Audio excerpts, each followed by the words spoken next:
Guys, I'm back. It's time to do my PSP collection. First off, we have one of the nicest looking games for the PSP that I think. And once again, Square Enix definitely outshines the competition with its graphics. We have Crisis Core. Now, it's a different battle system than Final Fantasy VII, but since it is a prequel, we do get the materia element of the game, and it's a good way of seeing what happens before Final Fantasy VII. The story of Zack, Sephiroth, and it introduces Genesis and Angel, and also tells a bit about the history and the origins behind the Buster Sword. I'm not a fan of Genesis. Angel is okay. But I really like how it portrays both Zack and Cloud and Sephiroth all more human. They really give their characters a little bit more connectivity to the player.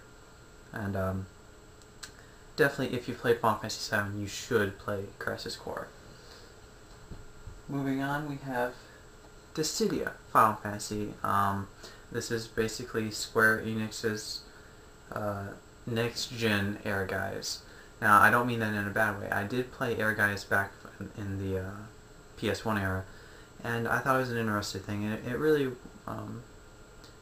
it wasn't this level of, I mean, this is a fighter, but this is also an RPG, so it has two different sides to its coin. Graphics are on par with Crisis Core, I think. Maybe a little bit, not as good, but it's fully voice acted, voice actors for all the characters, so some can get on your nerves, but I like this game.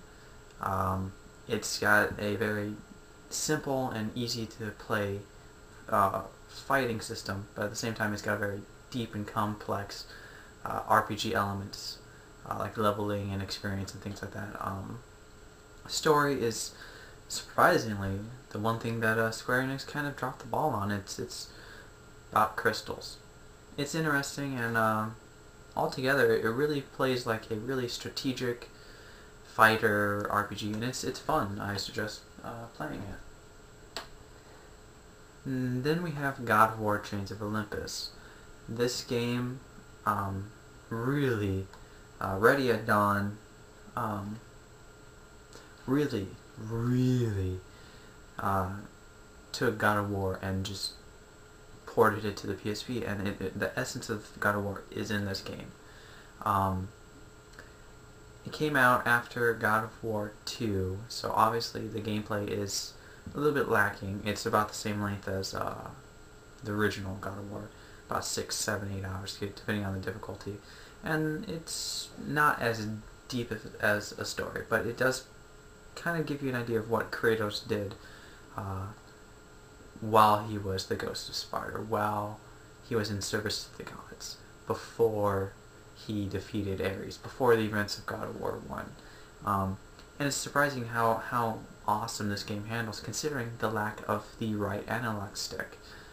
And although it's not out yet, the next PSP God of War, the Ghost of Sparta, which is supposed to be out later this year. Can't wait to get my hands on it. It's made by Ready at Dawn again, and I'm sure it will be nothing less than extraordinary.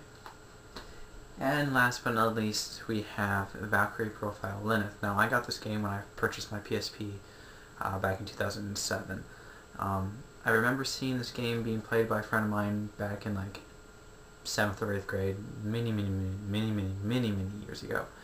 And I never knew what it was called, and then I saw this, and it's definitely the game that I remember. I think it's a port of Valkyrie Profile, but it might be a remake. I'm not sure on that. I'm not huge on knowledge as to whether or not it's a remake or port, but it's definitely an interesting battle system. It's an interesting story, and you can basically choose your own. I can't think of their names. Is it the Asir or something to that? It's a really interesting game. I suggest anyone who hasn't played the original play this. It's very good. And That's it. Not a very big collection.